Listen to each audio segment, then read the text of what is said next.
Assalamualaikum warahmatullahi wabarakatuh.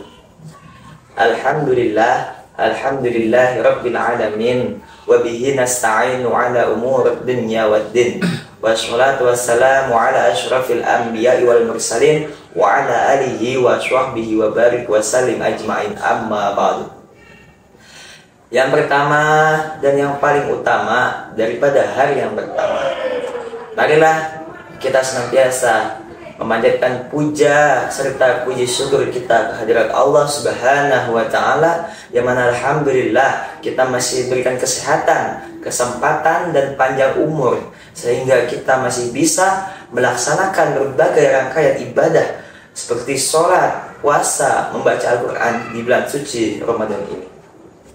Yang kedua kalinya, sholawat bertangkaikan salam tak lupa kita curah dan limpahkan kepada keharibaan alam, yakni habibana wa nabiyana wa rasulana wa maulana Muhammad sallallahu alaihi wasallam biqaulina Allahumma sholli ala sayyidina Muhammad wa ala ali sayyidina Muhammad, yang mana mudah-mudahan dengan cara kita selalu memperbanyak membaca sholawat kepadanya, di yaumil qiyamah kelak kita mendapatkan syafaatul khutmah dari beliau. Amin ya Allah ya rabbal alamin. Baiklah, pada kesempatan kali ini saya akan menyampaikan kultum saya yang berjudul meningkatkan iman dan takwa di bulan suci Ramadan. Kita sebagai seorang manusia dan juga makhluk ciptaan Allah, kita harus selalu menjalankan apa-apa yang diperintahkan Allah dan menjauhi apa-apa yang dilarangnya. Dan kita juga harus selalu meningkatkan keimanan dan ketakwaan kita kepada Allah Subhanahu wa Ta'ala seperti halnya ibadah. Misalnya di tahun kemarin ibadah kita masih belum sempurna, maka kita usahakan di tahun ini ibadah kita menjadi sempurna. Contoh yang pertama yaitu adalah sholat. Jikalau di tahun kemarin sholat fardu kita masih banyak yang bolong, kita masih sering meninggalkannya, masih sering mengundurnya, maka kita usahakan di tahun ini sholat fardu kita menjadi sempurna, kita lengkapkan sholat fardu kita. Dan jikalau tahun ini sudah sempurna, maka di tahun yang akan datang atau tahun kedepannya tidak hanya sholat fardu yang kita jalankan, tetapi sholat sunnah pun kita jalankan, seperti sholat sunnah malam tahajud, sholat qobliyah dan juga ba'diyah. Contoh yang kedua yaitu adalah puasa Ramadan, yang mungkin puasa Ramadan di tahun kemarin kita masih banyak yang bolong.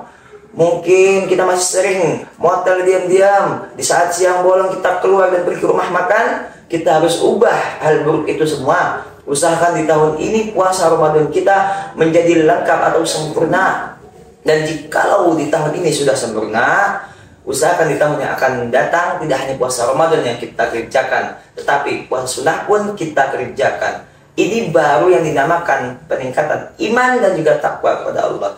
Jadi yang dimaksud meningkatkan iman dan takwa itu ibadah yang kita kerjakan, mau dari hari ke hari atau tahun ke tahun, itu mengalami peningkatan, baik dari sedikit demi sedikit atau dari yang sedikit langsung banyak. Itu termasuk daripada cara kita mengubahnya. Tetapi jikalau kita sudah beriman dan bertakwa, kita sudah melakukan banyak ibadah, mungkin kita sudah merasa ibadah kita ini sudah sempurna, maka jangan kita menyombongkan diri dengan ibadah kita. Karena ada sebuah kisah seorang alim ulama atau ahli ibadah. Zaman dulu ada seorang ahli ibadah yang tinggal di atas gunung. Ia beribadah kepada Allah selama 600 tahun lamanya. Dan setelah ia wafat, Allah bertanya kepadanya, "Wahai hambaku, engkau masuk ke surgaku dikarenakan apa?" Lalu si ahli ibadah menjawab, "Aku masuk ke surgamu dikarenakan ibadah yang telah kukerjakan selama 600 tahun lamanya." Maka Allah pun berkata kepadanya, "Maka masuklah engkau ke dalam surgaku selama 600 tahun. Setelah itu keluarlah engkau dari surgaku." Lalu si ahli ibadah bertanya kepada Allah, "Mengapa ya Allah?" Maka Allah pun menjawab, "Dikarenakan engkau telah sombong dengan ibadahmu yang kau kerjakan selama 600 tahun. Sesungguhnya yang membuatmu kekal dalam surgaku itu bukan dikarenakan ibadahmu yang kau kerjakan, tetapi dikarenakan nikmatku yang tak terbatas banyaknya.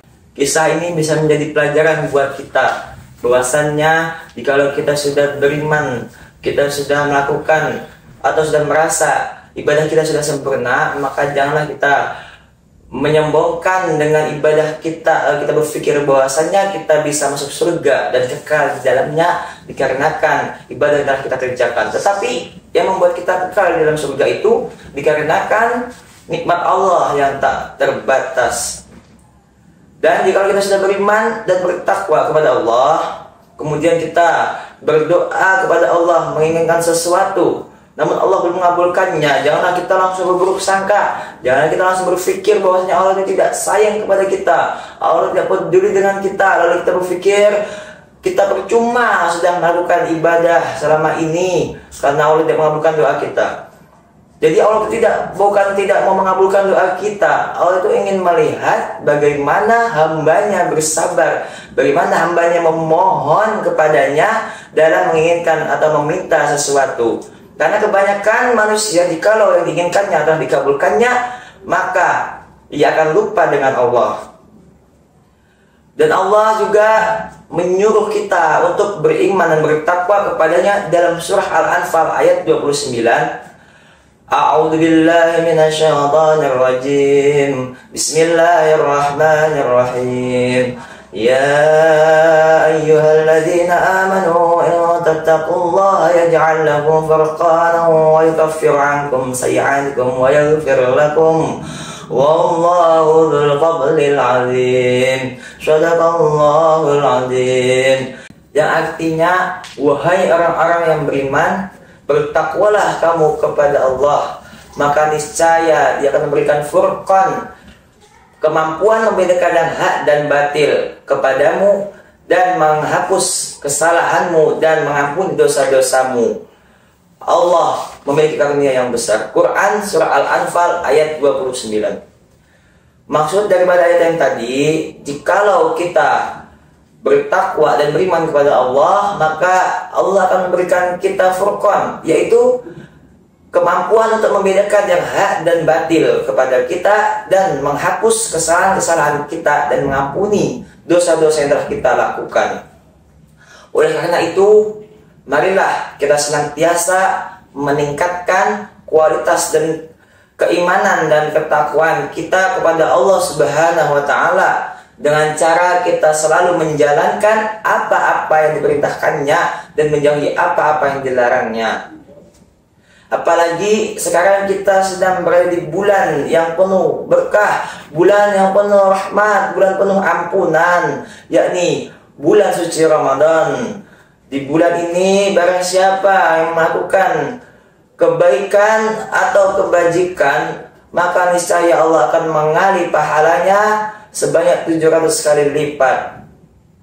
Ingat, manusia lahir di dunia tidak membawa apa-apa. Setelah di dunia manusia melakukan apa-apa, dan setelah mati manusia membawa apa-apa, dan apa-apa tadi akan dipertanggungjawabkan di akhirat kelak. Mungkin hanya sekian yang bisa saya sampaikan. Bila ada salah kata ataupun tingkah laku saya yang kurang berkenan kepada para pemirsa sekalian, saya mohon maaf yang sebesar-besarnya. Wallahu a'lam bishawab. Assalamualaikum warahmatullahi wabarakatuh.